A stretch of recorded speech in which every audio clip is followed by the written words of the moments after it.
Gamma recap में आज हम बात करेंगे मूवी द वॉल की। और ये दो अमेरिकन स्नाइपर्स की कहानी है जिन्हें एक मुश्किल वक्त में एक दीवार के पीछे पनाह लेनी पड़ी और इसी दीवार की वजह से इस फिल्म का नाम है द वॉल। तो फिल्म की तरफ चलते हैं, लेकिन उससे पहले एक रिमाइंडर कि लाइक, शेयर और सब्सक्राइब करना ना भूलिएगा। फिल्म के शुरू में दिखाया जाता है कि इराक वॉर खत्म हो चुकी है, लेकिन दो अमेरिकन स्नाइपर्स मैथ्यूज और आइजक एक पाइपलाइन साइट पर पाइपलाइन पर नजर रख रहे थे और वो दोनों अपनी दूरबीन के जरिए वहाँ पर मौजूद हर चीज को देख रहे थे और इस तरह उन्हें छुपे हुए और दुश्मन को ढूंढते हुए 20 घंटे से ज्यादा का वक्त गुजर जाता है। और इतनी देर इंतजार के बाद भी जब उन्हें कोई नजर नहीं आता तो मैथ्यूज का सब्र जवाब दे जाता है। इसके बाद वो आइजक को कहता है कि उसके ख्याल में यहाँ पर कोई दुश्मन मौजूद नहीं है और अगर कुछ है तो वो सिर्फ लाशें हैं और वो यहाँ पर छुपकर अपना वक्त जाया कर रहे हैं, इसलिए बेहतर ये है कि वो यहाँ से निकलकर तमाम इलाके का जायजा लें। लेकिन आइजक उसे ऐसा करने से मना करता है, लेकिन मैथ्यू इस बात को मानने से इनकार कर देता है और थोड़ी देर बाद मैथ्यूज अपनी जगह से खड़ा हो जाता है और आइजक को कहता है कि वो उसे कवर दे। और इसके बाद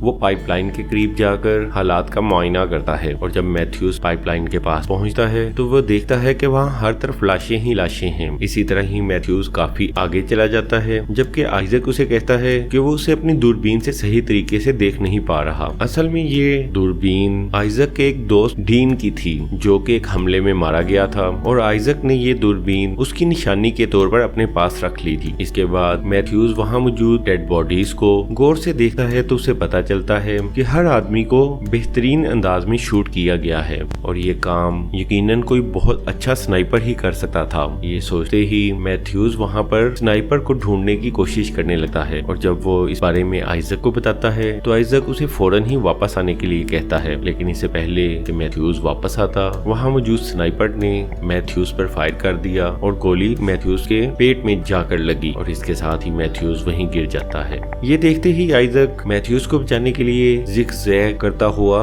आइजक के पास पहुंचता है और इस दौरान वो स्नाइपर मुसलसल उस पर भी गोलियां चला रहा था और आखिरकार एक गोली आइजक की टांग में लग जाती है और आइजक फौरन ही स्नाइपर से बचने के लिए करीब ही मौजूद एक दीवार के पीछे छुप जाता है। गोली लगने की वजह से आइजक की टांग की हालत बहुत खराब थी और उससे बहुत खून बह रहा था, इसलिए वो फौरन ही अपने जख्म पर पट्टी बांधता है और इसके बाद वो जो ही अपने रेडियो के जरिए हेडक्वार्टर से राब्ता करने की कोशिश करता है तो उसे पता चलता है कि उसके रेडियो पर भी गोली लगी है, जिसकी वजह से अब वो हेडक्वार्टर से राब्ता नहीं कर सकता था। इसी दौरान मैथ्यूज भी दर्द की शिद्दत से तड़प रहा था, लेकिन इसके बावजूद वो अपनी गन उठाने की कोशिश करता है। इस मौके पर आइजक मैथ्यूज को बिल्कुल हरकत ना करने के लिए कहता है, क्योंकि अगर स्नाइपर ने मैथ्यूज को हिलते हुए देखा तो वो उसे दोबारा शूट कर देगा। ये सुनते ही मैथ्यूज अपनी जगह पे बिल्कुल साकित होकर लेट जाता है, लेकिन इस दौरान ज्यादा खून बहने की वजह से मैथ्यूज बेहोश हो जाता है और उसे बेहोश होता देखकर आइजक ये समझता है कि शायद मैथ्यूज मर चुका है और ये देखकर वो बहुत ज्यादा मायूस होता है। इधर आइजक की हालत भी काफी खराब थी, इसलिए उसे अपने जख्म को मजीद खराब होने से बचाने के लिए खुद ही उस गोली को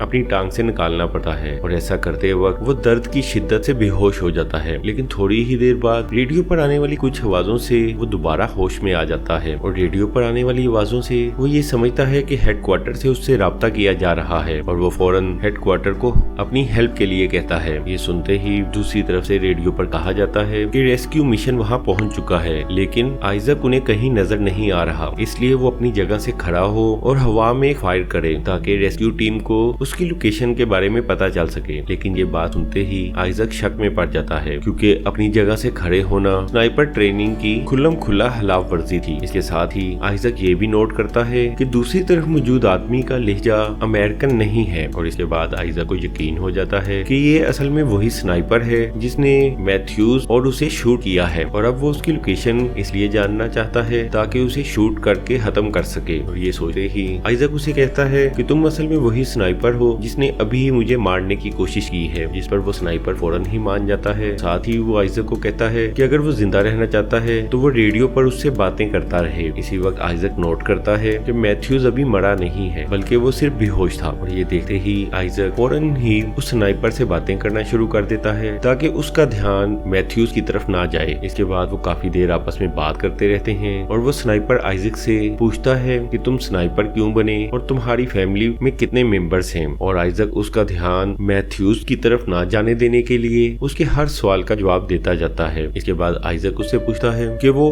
कौन कौन है और आखिर क्यों वो बेगुनाह लोगों को मार रहा है, जबकि अब जंग भी खत्म हो गई है। और आइजक की ये बात सुनकर स्नाइपर हंसने लगता है और कहता है कि जंग अभी खत्म नहीं हुई, क्योंकि एक फौजी के लिए जंग कभी भी खत्म नहीं होती। इसके बाद वो स्नाइपर एक दफा फिर आइजक से उसकी पर्सनल लाइफ के मुतालिक सवाल करता है, लेकिन इस दफा आइजक गुस्से में आ जाता है और उसे कोई भी जवाब देने से इनकार कर देता है। और उसका इनकार सुनते ही वो स्नाइपर फौरन कहता है कि अगर उसने उसकी बात का जवाब ना दिया तो वो मैथ्यूज को कत्ल कर देगा। और जो ही वो स्नाइपर मैथ्यूज का नाम लेता है तो आइजक हैरान रह जाता है और फौरन उससे पूछता है कि वो मैथ्यूज का नाम कैसे जानता है, जिस पर वो स्नाइपर कहता है कि वो बहुत कुछ जानता है, जैसे कि वो ये भी जानता है कि असल में आइजक ने ही डीन को मारा है। असल में डीन आइजक का पार्टनर था जो कि उसकी गलती की वजह से जंग में कत्ल हो गया था। स्नाइपर के मुंह से ऐसी बात सुनकर आइजक घबरा कर पानी पीने लगता है, लेकिन उसी वक्त वो जानता है कि उसके पानी की बोतल पर भी स्नाइपर ने गोली मार दी थी और अब उसके पास पीने के लिए बिल्कुल पानी नहीं था। इसके बाद स्नाइपर उसे कहता है कि उसने जानबूझकर उसकी पानी की बोतल और रेडियो पर गोली मारी थी ताकि वो पानी ना पी सके और किसी से राब्ता भी ना कर सके। इसके अलावा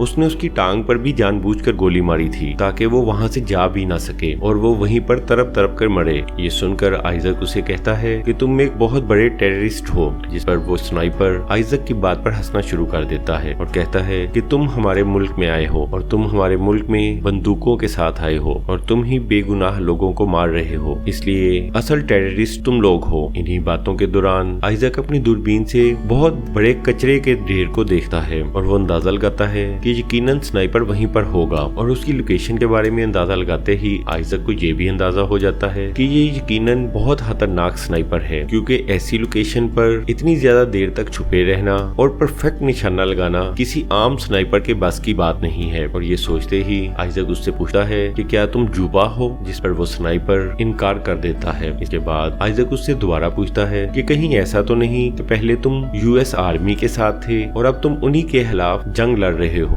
लेकिन वो स्नाइपर इस बात का भी इनकार कर देता है और कहता है कि वो सिर्फ उन्हीं लोगों को मारता है जो उसे मारने की कोशिश करते हैं। इसके बाद वो स्नाइपर आइजक से पूछता है कि अगर जंग खत्म हो गई है तो वो यहाँ क्या कर रहा है और असल में यहाँ होने वाली हर मौत के जिम्मेदार तुम लोग हो। इस पर आइजक उसे कहता है कि अब इन बातों से कुछ फर्क नहीं पड़ता, क्योंकि वो जानता है कि कुछ ही देर में वो मरने वाला है। इसके बाद आइजक एक दफा दोबारा बेहोश हो जाता है, लेकिन थोड़ी देर बाद आइजक दोबारा होश में आ जाता है और वो स्नाइपर की लोकेशन मालूम करने के लिए एक प्लान बनाता है और अपने हेलमेट को हवा में ऊंचा करता है ताकि जब वो स्नाइपर उसके हेलमेट पर गोली चलाए तो आइजक को उसकी लोकेशन के बारे में पता चल जाए। लेकिन वो स्नाइपर आइजक की चाल में नहीं आता और वो उस पर किसी किस्म की फायर नहीं करता। अपनी ये चाल नाकाम होते देखकर आइजक पास ही मौजूद एक मरे हुए फौजी की गन उठाने की कोशिश करता है, लेकिन इसी दौरान उसकी दूरबीन टूट जाती है और अब वो स्नाइपर को बिल्कुल भी नहीं देख सकता था। लेकिन अच्छी बात ये थी कि इस दौरान मैथ्यूज होश में आ चुका था और वो आइजक की तमाम बातें सुन रहा था।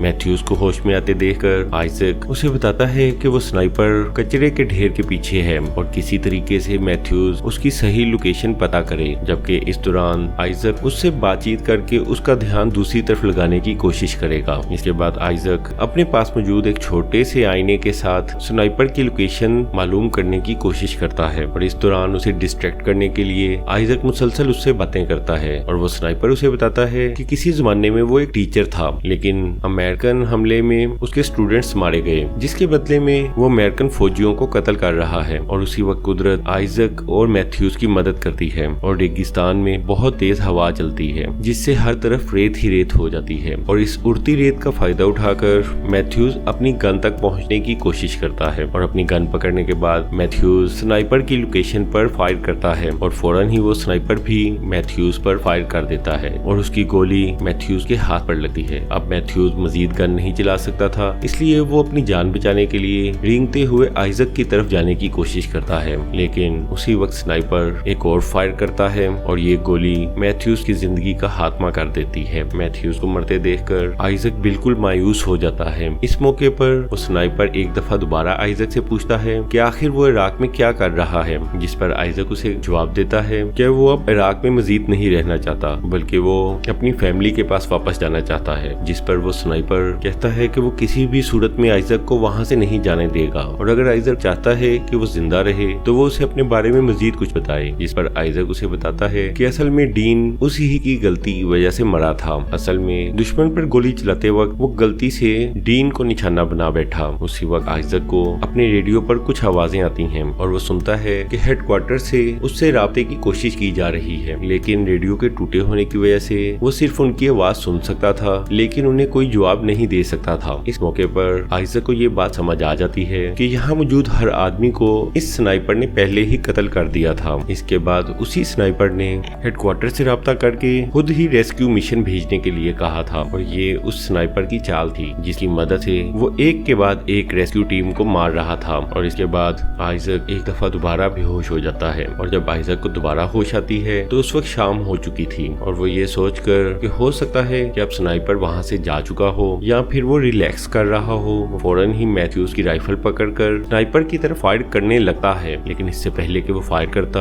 उसने देखा कि वहाँ 2 हेलीकॉप्टर उसे रेस्क्यू करने आ रहे हैं और हेलीकॉप्टर्स को आते देखकर उन्हें अपनी लोकेशन बताने के लिए वो अपने सामने मौजूद दीवार को गिरा देता है। और ये देखकर स्नाइपर उसे कहता है कि अब जब उसे रेस्क्यू करने वाले यहाँ आके हैं तो अब उसकी जंग में मजीद तेजी आएगी। ये सुनते ही आइजक स्नाइपर की तरफ फायर करता है और इसके साथ ही वो स्नाइपर खामोश हो जाता है। उसके खामोश होते ही आइजक समझता है कि वो स्नाइपर मर चुका है। इसके बाद वो खड़ा हो जाता है और जब उस पर कोई फायर नहीं होता तो वो समझ जाता है कि वो स्नाइपर को मारने में कामयाब हो चुका है। उसी वक्त वहाँ पर रेस्क्यू टीम भी आ जाती है और वो फौरन उसे एक स्ट्रेचर पर डालकर हेलीकॉप्टर में ले जाने लगते हैं। और इस दौरान आइजक उन्हें मुसलसल स्नाइपर के बारे में बताने की कोशिश करता है, लेकिन उसकी आवाज हेलीकॉप्टर के शोर में दब जाती है और वो किसी को सुनाई नहीं देती। और आखिरकार उसे हेलीकॉप्टर में ले जाते हैं और जो ही हेलीकॉप्टर टेक ऑफ करता है तो वो स्नाइपर हेलीकॉप्टर पर गोलियां चलाने लगता है और एक एक करके उसमें मौजूद तमाम आदमियों को मार देता है और पायलट के मरने से वो हेलीकॉप्टर भी क्रैश हो जाता है। और इस तरह मैथ्यूज, आइजक और हेलीकॉप्टर में मौजूद तमाम फौजी मर जाते हैं। इसके बाद वो स्नाइपर एक दफा दोबारा अमेरिकन हेडक्वार्टर से राब्ता करता है और उन्हें दोबारा